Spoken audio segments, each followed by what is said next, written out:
در پہ سوالی بنا، جھک کے کرتا ہوں میں التجا، کل جہاں مشکلوں میں گھرا، سوزے دل کی کریں کیا دوا۔ جناب علی خوش آمدید کہتے ہیں آپ کو، اور علماء کرام ہمارے ساتھ یہاں تشریف فرما ہے، جناب شہداء الدین شیخ صاحب، قبلہ مولانا رضا داؤدانی صاحب، مفتی عامر صاحب اور قبلہ مفتی سہیل احمدی صاحب۔ آپ بھی اپنے سوالات ہمیں بھیج سکتے ہیں، اگر آپ مانیٹر ذرا پلیز دیکھیے گا، اگر دکھا سکیں۔ ہمارا Twitter I D Waseem Badami WASEEMBADAMI، اس پر آپ ہمیں سوالات بھیج سکتے ہیں۔ مفتی عامر صاحب، یہ کچھ فقہی سوالات ہیں، ذرا اس میں آپ بتا دیجیے، روزے میں کثرت سے سونا کیا مکروہ ہوتا ہے؟ اچھا وہ تو ظاہر آپ بتا بھی چکے ہیں کہ سونا بھی عبادت ہے، لیکن یہ میرا خیال ہے سوال اس تناظر میں ہے کہ ٹائم پاس کرنے کے لیے کہ بھوک نہ لگے پیاس نہ لگے تو بس صبح 9 بجے سو، بالکل بس نماز کے لیے بیچ میں اٹھ گئے، پھر افطار کے آس پاس ہی اٹھیں، اس طریقے سے روزے کا ٹائم کل کرنا، اس میں کوئی حرج ہے، مکروہ ہے؟ مکروہ تحریمی نہیں ہوتا ہے، صحیح ہے، جس کو حرام کہتے ہیں۔ ٹھیک ہے، ظاہر سی بات ہے کہ روزے کے جو وقت ہوتا ہے، رمضان کے جو لمحات ہوتے ہیں عبادت کے ہوتے ہیں، تو عبادت کے اتنے اہم ترین لمحات کو سونے میں گزارنا کم سے کم ناپسندیدہ ہوگا۔ ٹھیک ہے، لیکن جس کو یہ ڈر ہو کہ میں گناہ کروں گا تو اس کے لیے سونا ہی بہتر ہے۔ صحیح ہے، ٹھیک ہے۔ اور ایک یہ بتا دیجئے فقہ حنفیہ کے اعتبار سے کہ محرم نہ ہو، یہ وریشہ صاحبہ کا سوال ہے، محرم نہ ہو فیمیل کے لیے عمرہ کرنے کے لیے تو وہ کیا کریں؟ وہ خاتون ہے، عمرہ کرنا چاہتی ہے، کوئی محرم نہیں، کیا کریں؟ ہاں دیکھیں وسیم بھائی، محرم جو ہے نا اس کے سفر کے لیے شرط ہے۔ اچھا، تو چونکہ عمرے کے ساتھ سفر لاحق ہوتا ہے جو غیر مکی ہیں، بالکل صحیح ہے، تو اب جب سفر کے لیے حضور علیہ السلام نے شرط فرما دیا تو اس شرط کی پیروی کی جائے گی۔ جب تک محرم نہ کوئی میسر آئے تب تک آپ عمرے پہ نہ جائیں، یہ افضل ہے۔ اچھا یعنی اس میں مسئلہ عمرے میں محرم کا ہونا نہیں ہے، یہ کہ سفر میں کسی محرم، بھی سفر کے لیے۔ اچھا ہاں۔ اوکے اوکے، یعنی اب میں مثال کے طور پر کوئی خاتون ہے جو مکہ مکرمہ میں ہی رہتی ہیں، ان کو عمرے کے لیے سفر نہیں کرنا پڑے گا، وہ تو رہتی ہوئی ہیں، تو وہ محرم کے بغیر سفر کر سکتے اس ہیں۔ کو محرم کی ضرورت نہیں ہے، لیکن ویسے اگر کوئی خاتون ہے جو کراچی سے اسلام آباد جانا چاہتی ہیں دبئی، تو وہ نہیں جا سکتی محرم کے بغیر؟ نہیں جا سکتی ہیں۔ اگر کوئی ورکنگ لیڈی ہیں، کوئی کسی آفس میں کام کرتی ہیں، ان کو کام کے لیے ٹریول کرنا پڑ رہا ہے، تو محرم کے ساتھ جانا چاہیے، ورنہ نہیں جا سکتی۔ نہیں جا سکتی۔ اچھا محرم ساتھ ایکمپنی نہ کر سکتا ہو لیکن اس کی اجازت ہو تو کام چلے گا یا نہیں؟ نہیں چلے گا پھر بھی محرم کا ساتھ ہونا۔ دیکھیں ہر سفر، شریعت اگر کسی چیز کو شرط لگاتی ہے، حکم دیتی ہے، نبی کریم علیہ السلام کا فرمان ہے کہ جو خاتون اللہ اور اس کے رسول پر ایمان رکھتی ہے اسے جائز نہیں ہے کہ وہ 3 دن یا اس سے زائد کی مسافت کا سفر بغیر محرم کے کرے۔ تو اس کے پیچھے کوئی حکمت ضرور ہے۔ آپ دیکھتے بھی ہیں حادثات، واقعات، مسائل ہو جاتے ہیں، تو ایسی صورت میں اس محرم کو شیلٹر کون دے گا، سپورٹ کون کرے گا؟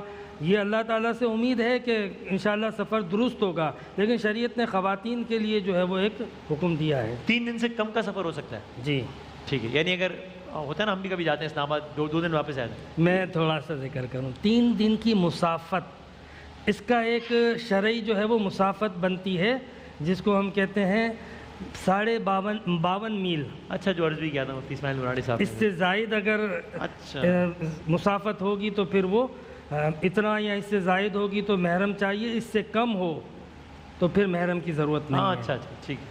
فقہ جعفریہ میں کیا ہے اس حوالے سے رائے؟ بسم اللہ الرحمن الرحیم۔ پہلا سوال کیا تھا آپ کا؟ سونے کے حوالے سے؟ جی یہ ہم سوچتے سوچتے کہاں نکل گئے ہیں، کراچی سے حیدرآباد اور دبئی پہنچ گئے ہم۔ سونے کے حوالے سے جس طرح سے مفتی صاحب نے ارشاد فرمایا کہ اس کو ناپسندیدہ تو یقیناً سمجھا جائے گا، اگرچہ اس کو حرام نہیں کہا گیا، اور واقعاً اگر کوئی شخص گناہ سے بچنے کے لیے سو رہا ہے کہ وہ کہتا ہے کہ 2 میں سے ایک آپشن ہے، یا میں جاگ کر روزے میں گناہ کر لوں اور یا پھر میں سو جاؤں، تو اس کو ہم یہی مشورہ دیں گے کہ آپ سو جائیے۔ لیکن اگر وہ شخص اپنے لمحات کو بہترین انداز سے صرف کرنا چاہتا ہے تو یہ بڑے قیمتی اور سنہری لمحات ہیں، ان کو ضائع نہیں کرنا چاہیے۔ میں سونے کی ممانعت قطعاً نہیں ہے، لیکن یہ ہے کہ ایک ہے روزے میں سونا اور ایک ہے پورا روزہ سوتے ہوئے گزار دینا۔ صحیح ہے۔ تو اگر آپ ناپسندیدگی کی بات کریں تو بالکل آیت اللہ شہید مرتضیٰ مطہری کا مجھے ایک جملہ یاد آ رہا ہے، انہوں نے عبادات کے فلسفے پر گفتگو کرتے ہوئے، پھر کہہ رہا ہوں یہ فقہ سے ہٹ کر بات ہے، کہ اس پر گفتگو کرتے ہوئے ایک دفعہ کہا تھا کہ اللہ کا ایک انعام ہے ماہ رمضان، یعنی وہ جو واپس خطبہ شعبانیہ کا وہ پہلا جملہ یاد کیجئے، قد اقبل الیکم، تمہاری طرف آ رہا ہے اللہ کا مہینہ، یعنی وہ مہمان ہے، تو استقبال ہماری طرف سے ہونا چاہیے۔ اب آپ ذرا اندازہ کیجئے کہ میزبان سو رہا ہے اور مہمان آ کر چلا جائے، پھر اس کے بعد وہ کہے کہ میں اٹھوں گا۔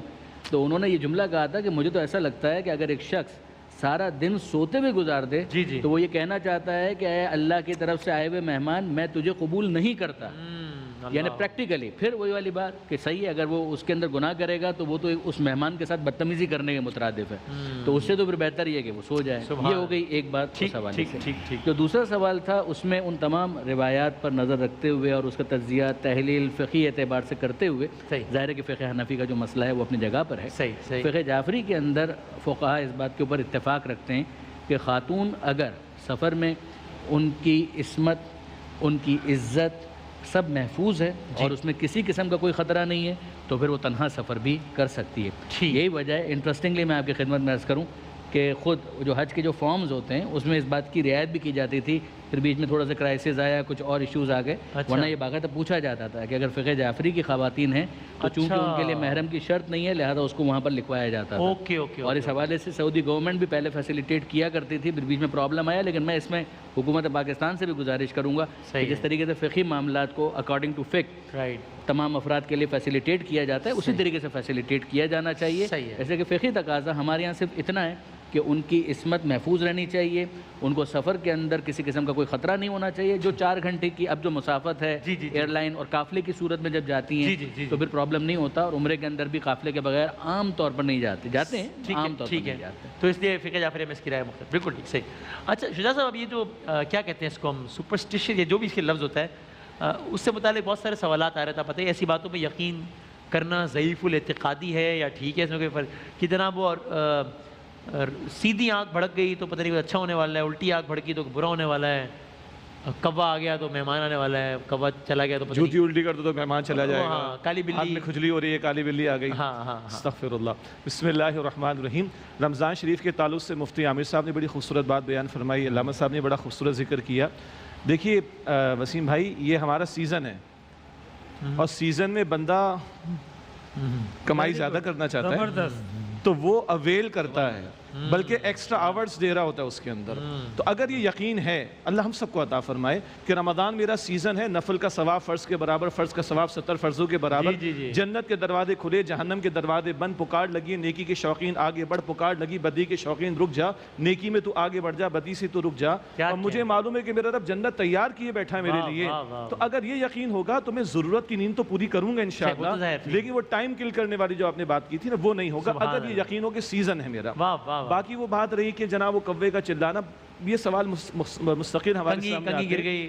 جی دیکھیے ہمارا دین جو ہے نا وہ ہمیں کہتا ہے کہ ہمارا عقیدہ، نظریہ، سوچ، عمل علم کی بنیاد پر ہونا چاہیے۔ قرآن نے فرمایا سورہ بنی اسرائیل آیت نمبر 36 میں، لا تخف ما لیس لک ابھی علم، جس بات کا تمہیں علم نہیں اس کے پیچھے نہ لگو، ان السمع والبصر والفؤاد کل اولئک کان عنہ مسئولا، سماعت ہے، بصارت ہے، فکر سوچ کی صلاحیتیں ہیں، ان کے بارے میں سوال ہوگا۔ قرآن حق کے مخالفین سے کہتا ہے ہاتھو برہانکم ان کنتم صادقین، اپنی دلیل پیش کرو اگر تم سچے ہو۔ اب جتنے توہمات ہیں نا جو آپ فرما رہے تھے، یہ سارے اکثر و بیشتر توہمات کا معاملہ ہے جن کے لیے اکثر و بیشتر ہمارے پاس کوئی ٹھوس علمی بنیاد نہیں ہوتی، چنانچہ ان باتوں میں ہمیں نہیں پڑھنا چاہیے۔ ہاں یہ یقین رکھنا چاہیے، یہ جو ہو جاتا ہے نا ایسا ہو جائے گا ویسا ہو جائے گا، قرآن جا بجا کہتا ہے کہ لوگوں پر آنے والے مصائب ان کے اپنے گناہوں کی وجہ سے ہوتے ہیں۔ نحوست کسی پرندے میں وقت میں نہیں ہوتی، نحوست لوگوں کے گناہوں کے اندر ہوتی ہے۔ تو گناہوں سے اپنے آپ کو بچا کر ہم اللہ تعالیٰ کی رحمت کو متوجہ کریں گے تو اس طرح کے توہمات سے بھی انشاءاللہ ہم بچ سکیں گے۔ سبحان اللہ، بالکل بالکل۔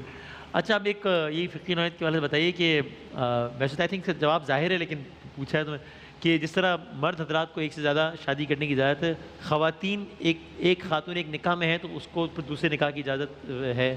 بسم اللہ الرحمن الرحیم، اللہم صلی علی سیدنا و مولانا محمد وعلی آلہ و اصحابہ وبارک وسلم۔ قرآن کریم میں ہے کہ فَانْكِحُوا مَا طَابَ لَكُم مِّنَ النِّسَاءِ مَثْنَىٰ وَثُلَاثَ وَرُبَاعَ، کہ ایک مرد ہے جس سے استطاعت ہے وہ ایک سے زائد شادیاں کر سکتا ہے، 4 تک اسے اجازت ہے۔ اچھا بہت سی خواتین ہماری مائیں بہنیں جو عام طور پر یہ اعتراض کرتی ہیں کہ جی یہ اسلام نے 4 شادیاں کیوں رکھی ہیں؟ اچھا اس میں اللہ کی ولیہ بھی ہونا تو وہ بھی کہتی ہے کہ یہ کیوں رکھا ہے امتیاز؟ بات یہ ہے کہ اسلام نے تو محدود کیا ہے۔ اسلام سے پہلے لوگوں کی کتنی بیویاں تھیں؟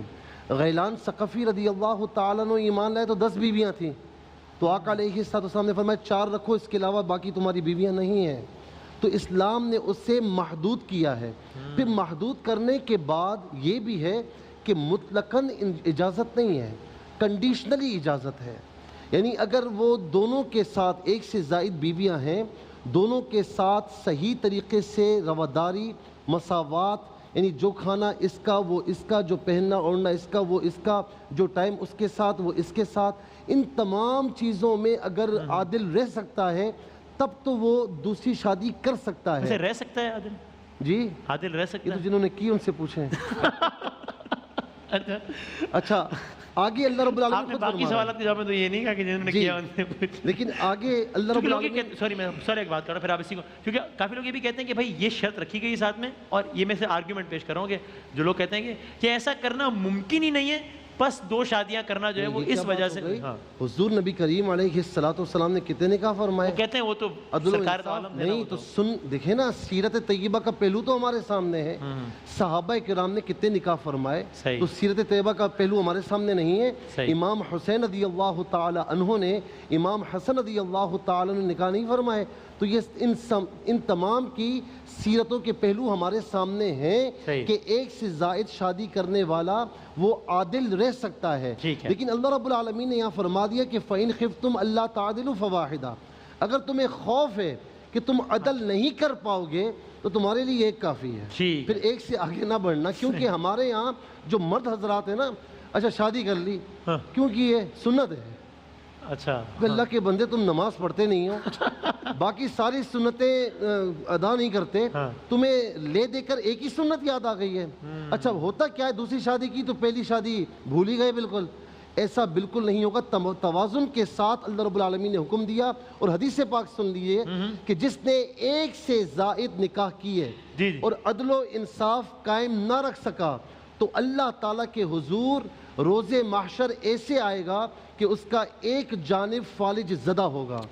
اور جو آخر میں ایک بات عرض کروں گا جو قبلہ مفتی صاحب نے سفر کے حوالے سے فرمایا، فقہی حوالے سے بڑا خوبصورت جواب دیا، حقیقت میں یہ خاتون کا پروٹوکول ہے۔ اچھا جی صحیح، بالکل ٹھیک، صحیح۔ مفتی عامر صاحب ایک اگین فقہی سوالات پہ آتے ہیں، گرمی کی شدت سے منہ خشک ہو جائے تو اس بس میں ایک عرض کروں گا کہ خاتون کو ایک سے زائد شادی کرنے کی اجازت نہیں ہے، اور عقلی طور پر بھی یہ سب کے سامنے ہے۔ صحیح، بالکل ٹھیک، صحیح۔